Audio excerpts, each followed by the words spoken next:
செயலை விதையுங்கள், பழக்கம் உருவாகும். குணத்தை விதையுங்கள், உங்கள் எதிர்காலம் உருவாகும். உங்க எல்லாருக்கும் ஸ்நேகிதி சுபா சேனல் சார்பாக ஆத்மார்த்த வணக்கங்கள். இது உங்கள் தோழி சுபலட்சுமி முத்துக்குமரன். கிருஷ்ணனின் மாயங்கள்ன்ற தொடர் பகுதி 4 அடைஞ்சிருக்கு. பகுதி 1 கிருஷ்ணோட அடையாளங்கள், பகுதி 2 வியாசர் சுகரோட பிறப்பு, பகுதி 3 பரீட்சித்தோட சாபம், இதெல்லாம் பார்த்துருக்கோம்.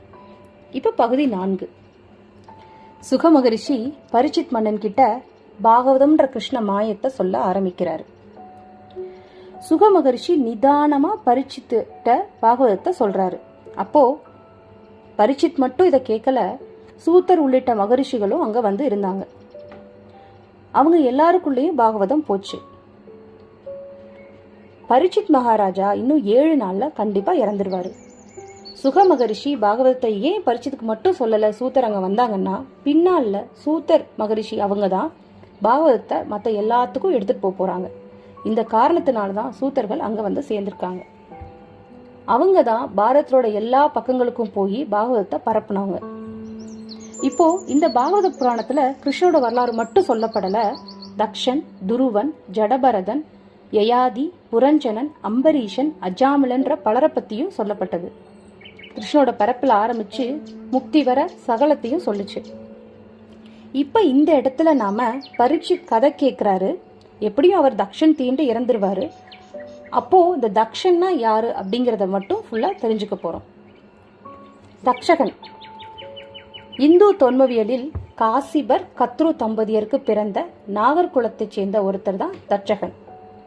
இவனோட பிறந்தவங்க அனந்தன், ஆதிசேஷன், வாசுகி, சங்கபாலன், குளிகன், கார்கோடகன், பத்மன். மகாபாரதத்துல தட்சகன்ற பேர் நிறைய இடத்துல வரும். விஜய் டிவில நம்ம மகாபாரதம் பார்க்கும்போதே நம்ம பார்த்துருக்கலாம் தட்சகன் எந்தெந்த இடத்துல எல்லாம் வருவாருன்ட்டு. தேவர்களோட தலைவன் இந்திரனுக்கு தட்சகன் ரொம்ப நெருங்கிய நண்பன். தட்சகன் காண்டவ வனத்துல தன்னோட குடிகளோட வாழ்ந்துட்டு இருக்க சமயத்துலதான் பாண்டவர்கள் அவங்களுக்கு கொடுத்த பங்கான காண்டவ வனத்துக்கு சேர்றாங்க. அந்த காண்டவ வனத்தை தங்களுக்குரிய நகரமாக்குறதுக்கு அவங்க அந்த வனத்தை அழிக்க வேண்டிய கட்டாயம் ஏற்பட்டுச்சு. அப்போ நாகர்களோட தலைவன் தட்சகன் குருட்சேத்திரம் போயிருந்தான். அர்ஜுனன் அக்னி அவங்களோட வேண்டுகோளுக்கு இணங்க அந்த வனத்தை தீக்கிரையாக்குனான். இதனால தட்சகனோட குடும்பமே அழிஞ்சு போச்சு. அவனோட மகன் அஸ்வசேனன் மட்டும்தான் உயிர் பிழைச்சான். தான் நாக இனத்தையே கொண்ட அர்ஜுனனை பழிவாங்க சூளுரைச்சான் தட்சகன். கர்ணனோட நட்பு கொண்டான். குருட்சேத்திர போர் போது, அதாவது கர்ண பருவத்துல கர்ணன் அர்ஜுனனின் கழுத்தை நோக்கி குறிவைத்து நாகாஸ்திரத்தை ஏவினான். கிருஷ்ணனோட தந்திரத்தினால அர்ஜுனோட தேர் 1 அடி ஆழத்துக்கு கீழே போய் அர்ஜுனோட மகுடத்தை மட்டும் பறிச்சுட்டு போச்சு அந்த நாகாஸ்திரம். இதனால அர்ஜுனோட உயிர் காப்பாற்றப்பட்டுச்சு. ஆனா பின்னாடி கிருஷ்ணனோட வழிகாட்டுதல் படி அஸ்வசேனனை கொன்னா அர்ஜுனன். இதனால தட்சகனுக்கு பாண்டவர் மேல ரொம்ப கோபம். இது இப்படியே இருந்துட்டு இருக்க சமயத்துலதான் துவாபர யுகம் ஒரு முடிவுக்கு வந்துச்சு. அப்போ கிருஷ்ணனோட காலம் முடிஞ்சது. பாண்டவர்களும் சொர்க்கத்தை நோக்கி பயணம் மேற்கொண்டாங்க. அதுக்கப்புறம் பாண்டவர் காலத்துக்கு அப்புறம் பரீட்சித் மன்னன் அஸ்தினாபுரத்தோட அரியணை ஏறினாரு. பரீட்சித் மன்னன் அரியணை ஏறி நல்லா ஆட்சி பண்ணிட்டு இருக்க நேரத்துல தான் ஒரு நாள் வேட்டைக்கு போய் மௌனவரத்துல இருந்த முனிவர் கழுத்துல இருந்த செத்த பாம்பை போட்டு அவரை அவமதிச்ச காரணத்தினால 7 நாட்கள் நாகம் தீண்டி இறப்பாயின்னு சொல்லி சாபம் பெற்றாரு. இப்ப இந்த சாபத்தை யாரு நிறைவேற்றுறது அப்படின்னா தட்சகன். இப்ப தட்சகன் பரீட்சித் மகாராஜா சாபம் பெற்று அதை கேள்விப்பட்டு அவரு தன்னோட பையன் ஜனமேஜயனை அரியணை ஏத்திட்டு தான் கானகம் போய் இந்த பாகவதத்தை கேட்க ஆரம்பிச்சாரு. பாகவதம் கேட்கும்போது அவரு தனக்கு உண்டான ஏற்பாட்டுகளை எல்லாம் செஞ்சுட்டு, அதாவது 7 நாள் வரைக்கும் அந்த பாகவதம் கேட்கற வரைக்கும் நாம ரொம்ப பாதுகாப்பா இருக்கணும்னு, விஷப்பாம்புகள் பக்கத்துல வர முடியாதபடி எல்லா ஏற்பாடுகளையும் செஞ்சுட்டு தான் அவர் பாகவதம் கேட்க ஆரம்பிக்கிறாரு. அப்போ அந்த ஊர்ல இருந்த எல்லாரும், அதாவது விஷமுறிவு தெரிஞ்சவங்க எல்லாருமே நாங்க காப்பாத்துறோம் சொல்லி பரீட்சித் மகாராஜா பக்கத்திலே இருந்தாங்க. இப்படி இருந்த சமயத்துலதான் தட்சகன் இதை கேள்விப்பட்டு அந்த அஸ்தினாபுரத்துக்கு வராரு. அதாவது பரீட்சித்து தீன்றதுக்காக. ஏற்கனவே அவருக்கு பாண்டவர்களோட வாரிசை அழிக்கணும்ன்ற நோக்கமும் இருக்கு. அப்போ அங்க ஒரு பிராமணனும் வர்றாரு. இவங்க 2 பேரும் சந்திக்கிறாங்க. தட்சகன் பிராமணனை பார்த்து என்ன காரியமா வர்றீங்கன்னு கேட்கிறாரு. அதுக்கு பிராமணன் சொல்றாரு, எனக்கு பொருள் தேவைப்படுது, நான் பரீட்சித் மகாராஜாவை காப்பாத்துறதுக்கு அவருக்கு விஷமுறிவுக்கான மருந்து கொடுத்து நான் பொருளை ஈட்டிட்டு போறேன்னு சொல்றாரு. அப்போ தட்சகன், முடியவே முடியாது, என்னோட விஷயத்த நான் தான் அவரை அழிக்க போறேன், என்னோட விஷத்தை யாராலையும் முறிக்க முடியாதுன்னு சொல்லி ரொம்ப திமிரா பேசுறாரு. அப்ப பிராமணன் சவால் விடுறாரு, இல்ல என்னால முடியும் அப்படின்ட்டு. தட்சகன் அங்க ஒரு ஆலமரத்தை காமிச்சு, நான் இந்த ஆலமரத்தை என்னோட விஷத்தால எரிச்சு சாம்பல் ஆக்குறேன், முடிஞ்சா இதை மீட்டு கொடுங்க அப்படிங்கிறாரு. பிராமணன் அந்த மரத்தை எரிஞ்சு சாம்பலாக்குனதை பார்த்துட்டு அந்த சாம்பலை எடுத்து தன்னோட தவ வலிமையினால ஆலமரத்தை மீண்டும் உயிர்ப்பிக்கிறாரு. இதை பார்த்த தட்சகன் ரொம்ப ஆச்சரியப்படுறாரு. பிராமணனோட தவ வலிமையை பார்த்து ரொம்ப புல்லரிச்சு போறாரு. அப்போ தட்சகன் கேட்கிறாரு, நீங்க எதுக்காக போறீங்க பரீட்சித் மகாராஜா கிட்டன்னு கேட்கும்போது, பொருள் தான் தேவைப்படுது, எனக்கு வேற எதுவும் இல்லை அப்படிங்கிறாரு. அப்ப தட்சகன் சொல்றாரு, உங்களுக்கு தேவையான பொருளை நான் தரேன், நீங்க இப்படியே திரும்பி போயிடுங்க, எனக்கு வேணுங்கிறது பரீட்சித்தோட உயிர், அதை போக்குறதுக்கு நான் போயே ஆகணும் அப்படிங்கிறாரு. அவரும் பிராமணனும் உட்கார்ந்து தவத்துல ஈடுபடுறாரு. அவர் கண்ணுக்கு பரீட்சித் மகாராஜாவோட ஆயுள் காலம் முடிகிறது தெரியுது. அவருக்கு தேவையானது பொருள் மட்டும்தான். அதனால தட்சகன்கிட்ட இருந்து பொருளை வாங்கிட்டு அவரு திரும்பி போறாரு. தட்சகன் இப்போ அஸ்தினாபுரத்தை நோக்கி போறாரு. அவரு தன்னோட பாம்புகள் 3 பேரை துறவியா மாத்தி அவங்க கையில தர்பப்புல், பழங்கள், பூக்கள் கொடுத்து பரீட்சித் மகாராஜா கிட்ட அனுப்புறாரு.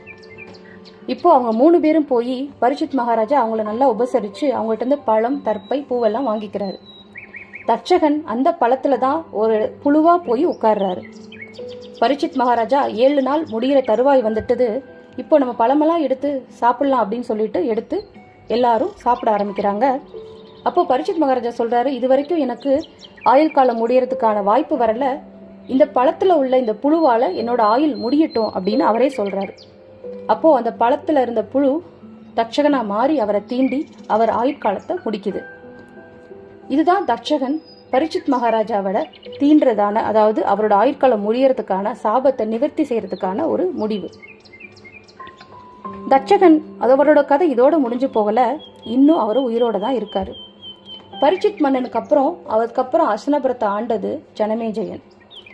ஜனமேஜயன் கிட்ட ஒரு சமயம் உத்தங்கர் அப்படிங்கிற ஒரு முனிவர் வந்து அவரோட அப்பா இறக்கிறதுக்கு காரணம் தட்சகன்ற ஒரு பாம்புன்னு சொல்றாரு. இதை கேள்வியுற்ற ஜனமேஜயன் ரொம்ப கோவப்பட்டு, இந்த நாகக்குளத்தையே நான் அழிப்பேன் அப்படின்னு சூளுரைக்கிறாரு. 7 நாட்கள்ல வேள்வி நடத்தி நான் நாகத்தோட இனத்தையே அழிக்க போறேன்னு சொல்லி அவரு வேள்வியை தொடங்குறாரு. அப்போ அந்த 7 நாளோட முடிவுல எல்லா நாகங்களும் அந்த வேள்வியில வந்து விழுகுது. தட்சகனும் அந்த வேள்வியில இழுக்கப்படுறாரு. அப்போ இந்திரனோட தலைவன் ஒருவாறு அவரை காப்பாத்துறாரு. ஆனா அது ரொம்ப நேரம் நீடிக்கல. பின்னாடி நாகக்குல பெண் ஜரத்காரருக்கும் அதே பெயர் கொண்ட ஒரு முனிவர் ஜகத்காரர் அப்படின்ற பேர் இருக்கு. அவங்க 2 பேருக்கும் பிறந்த ஆஸ்திகர் அப்படிங்கிற ஒருத்தரால தான் காப்பாற்றப்படுறாரு தட்சகன்.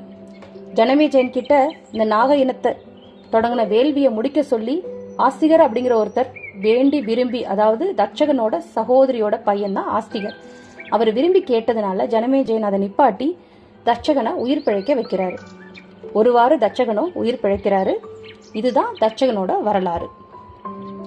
இந்த தட்சகன் பரீட்சித் மகாராஜா உயிரெடுக்கிறதுக்கு ஒரு காரணமா அமைகிறாரு. காரணம் இல்லாம காரியமும் இல்லை. அது இப்போ நடந்து முடிஞ்சிருச்சு. பரீட்சித் மகாராஜாவோட ஆயுட்காலம் முடியறதுக்கு அவர் ஒரு காரணம். இதுதான் தட்சகனோட வரலாறு. இப்போ இந்த பகுதியை நாம இந்த வரலாற்றோட முடிக்கலாம். இந்த கதையை அடுத்த பகுதியில தொடரலாம். இந்த பகுதி உங்களுக்கு பிடிச்சிருந்தா நீங்க லைக் பண்ணுங்க, ஷேர் பண்ணுங்க, மறக்காம ஸ்நேகிதி சுபா சேனலை சப்ஸ்கிரைப் பண்ணுங்க. உங்க கருத்துக்கள் எங்களுக்கு ரொம்ப உபயோகமா இருக்கும். மறக்காம பதிவூட்டம் பண்ணுங்க. வணக்கம். ஆத்ம நமஸ்தே. வாழ்க வளமுடன். வெற்றியுமதே.